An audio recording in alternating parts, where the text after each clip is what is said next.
तुमने वो शब्द कहे? सॉरी। तुम्हारे गले से एक कांपती हुई फुसफुसाहट निकली जो हवा में खुलने के लिए थी। तुमने सोचा था कि इससे दरार भर जाएगी, कि यह वो जादुई गोंद है जो टूटे हुए पलों को जोड़ देगा।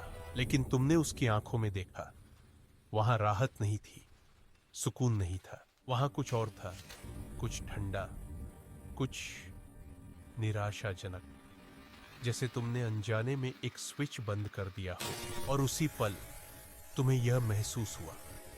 आकर्षण की वह गर्मजोशी जो कुछ देर पहले तक कमरे में थी, अब एक बर्फीली खामोशी में बदल चुकी थी। यह कोई इत्तेफाका नहीं, यह तुम्हारे दिमाग का खेल नहीं है, यह मनोविज्ञान है, डार्क साइकोलॉजी। जिस सॉरी को तुम एक पुल समझ रहे थे, वह असल में एक खाई है। एक ऐसी खाई जो सम्मान और आकर्षण के बीच खुदी है। हर रिश्ते में एक अनकहा शक्ति संतुलन होता है। यह तराजू के दो पल्लड़ों की तरह है जो लगातार हिलते रहते हैं। जब तुम गलती करते हो तो तुम्हारा पलड़ा थोड़ा नीचे झुकता है। यह स्वाभाविक है। एक सच्ची संतुलित माफी उस संतुलन को वापस ला सकती है। यह दिखाती है कि तुम अपनी गलती मानते हो लेकिन अपनी कीमत नहीं भूले।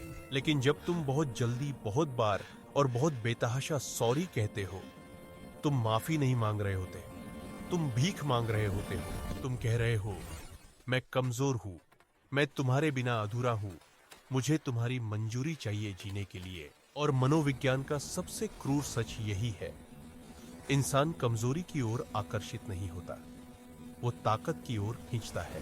तुम्हारी लगातार माफी उसके मन में तुम्हारी छवि को एक लीडर से एक फॉलोअर में बदल देती है, एक साथी से एक बोझ में। यह सम्मान को खत्म कर देता है, और जब सम्मान मर जाता है तो आकर्षण उसके साथ ही दफन हो जाता है। सोचो आरव और मीरा के बारे में, एक परफेक्ट कपल जैसा दुनिया को लगता था। एक शाम उन्होंने बाहर जाने की योजना बनाई। मीरा तैयार होने में थोड़ा लेट हो गई, कोई बड़ी बात नहीं थी। जब वह नीचे आई तो आरव इंतजार कर रहा था। उसके चेहरे पर हल्की सी झुंझलाहट थी। मीरा ने कहा, सॉरी, मुझे देर हो गई। ये वो पल था जहां आरव को बस मुस्कुराना था और कहना था, कोई बात नहीं, तुम बहुत अच्छी लग रही हो। बात वहीं खत्म हो जाती। लेकिन उसके अंदर का डर, टकराव से बचने की उसकी आदत उस पर हावी हो गई। उसने कहा, नहीं नहीं, मेरी गलती है, मुझे तुम्हें पहले ही याद दिला देना चाहिए था। आई एम सॉरी, सच में मेरी ही गलती है। मीरा चुप हो गई। उसने कुछ नहीं कहा, लेकिन आरव ने उसकी आंखों में वही बदलाव देखा। उसकी झुंझलाहट जायज थी, उसकी एक सीमा थी, लेकिन उसने अपनी ही भावना को अवैध ठहरा दिया। उसने खुद को गलत साबित कर दिया। उसने मीरा को यह संकेत दिया कि उसकी अपनी भावनाएं भी उसके लिए महत्वपूर्ण नहीं है, तो फिर मीरा के लिए क्यों होंगी? उस रात डिनर खामोशी में बीता। हाथ पकड़े हुए थे, लेकिन कनेक्शन जा चुका था। यह एक छोटी सी घटना थी, लेकिन यह उस बड़ी बीमारी का लक्षण था जो धीरे धीरे उनके रिश्ते को खा रही थी। आरव की खुद को छोटा साबित करने की आदत। सच तो यह है, एक मजबूत माफी आकर्षण बढ़ा सकती है।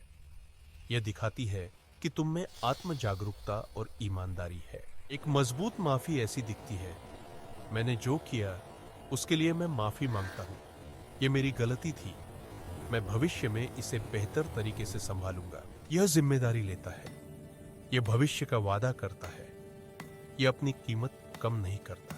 लेकिन एक कमजोर माफी ऐसी लगती है, मैं बहुत बुरा हूं, मुझसे हमेशा गड़बड़ हो जाती है, प्लीज मुझे माफ कर दो। यह सहानुभूति की भीख मांगता है, यह दूसरे व्यक्ति पर तुम्हें ठीक करने का बोझ डालता है।